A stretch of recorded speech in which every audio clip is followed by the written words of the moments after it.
Welcome to Public Zero Service. Aspartame is, by far, the most dangerous substance on the market that is added to foods. Aspartame is the technical name for the brand names NutraSweet, Equal, Spoonful and Equal Measure. It was discovered by accident in 1965 when James Schlatter, a chemist of GD Cell Company, was testing an anti-ulcer drug. Aspartame was approved for dry goods in 1981 and for carbonated beverages in 1983.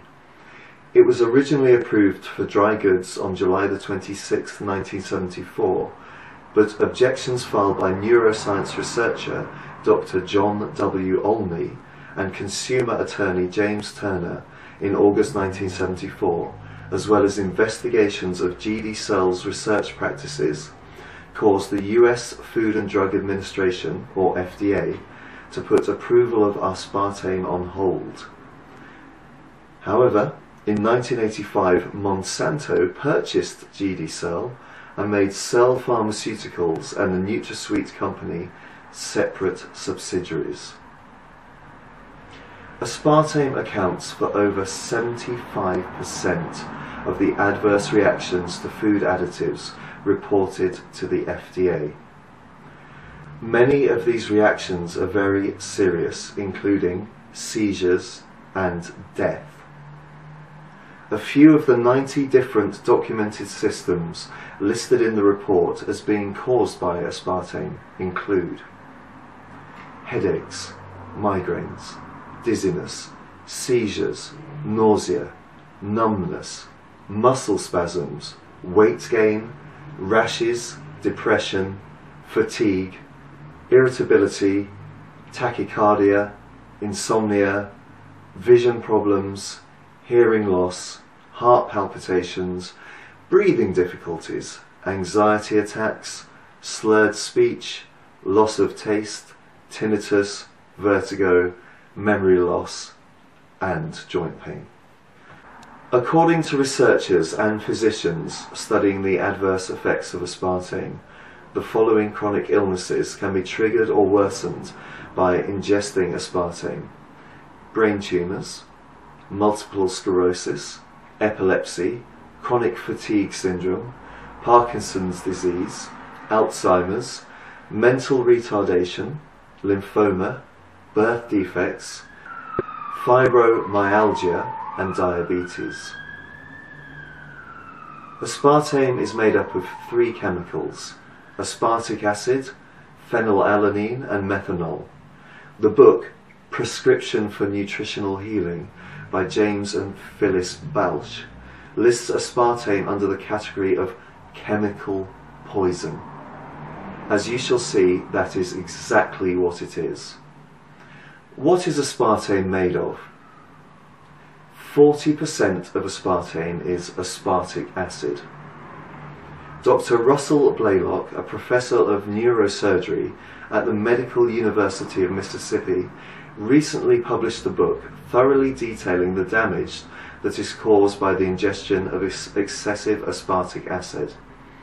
Blaylock makes use of almost 500 scientific references to show how excess-free excitatory amino acids, such as aspartic acid and glutamic acid, that's about 99% of monosodium glutamate, is glumatic acid, in our food supply are causing serious chronic neurological disorders and a myriad of other acute symptoms. How aspartate and glutamate cause damage. Aspartate and glutamate act as neurotransmitters in the brain by facilitating the transmission of information from neuron to neuron. Too much aspartamate or glutamate in the brain kills certain neurons by allowing the influx of too much calcium into the cells. This influx triggers excessive amount of free radicals, which kill the cells. The neural cell damage that can be caused by excessive aspartate and glutamate is why they are referred to as excitotoxins. They excite or stimulate the neural cells so far that they die. Aspartic acid is an amino acid. Taken in its free form, that's unbound to any protein, it significantly raises the blood plasma level of aspartate and glutamate. The excess aspartate and glutamate in the blood plasma shortly after ingesting aspartame or products with free glutamic acid leads to a high level of those neurotransmitters in certain areas of the brain. The blood-brain barrier, or BBB, which normally protects the brain from excess glutamate and aspartate, as well as any other toxin, is not fully developed during childhood, does not fully protect all areas of the brain, and is damaged by numerous chronic and acute conditions, and also allows seepage of excess glutamate and aspartate into the brain even when intact. The excess glutamate and aspartate slowly begin to destroy neurons. The large majority, that's about 75% or more, of neural cells in a particular area of the brain are killed before any clinical symptoms of a chronic illness are noticed. A few of the many chronic illnesses that have been shown to be contributed to by long-term exposure to excitatory amino acids, that's the aspartates and glutamates, include multiple sclerosis, ALS, memory loss, hormonal problems, hearing loss, epilepsy, Alzheimer's disease, Parkinson's disease, hypoglycemia, AIDS, dementia, brain lesions, and neuroendocrine disorders. The risk for infants, children, pregnant women, the elderly, and persons with certain chronic health problems from ingesting excitotoxins are great.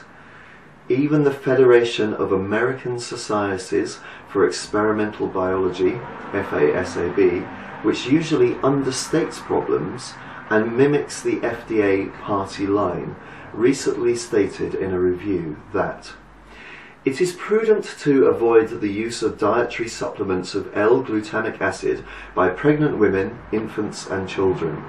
The existence of evidence of potential endocrine responses, i.e. elevated cortisol and prolactin, and differential responses between males and females, would also suggest a neuroendocrine link that supplemental L-glutamic acid should be avoided by women of childbearing age and individuals with affective disorders. Aspartic acid from aspartame has the same deleterious effects on the body as glutamic acid. The exact mechanism of acute reactions to excess free glutamate and aspartate is currently being debated.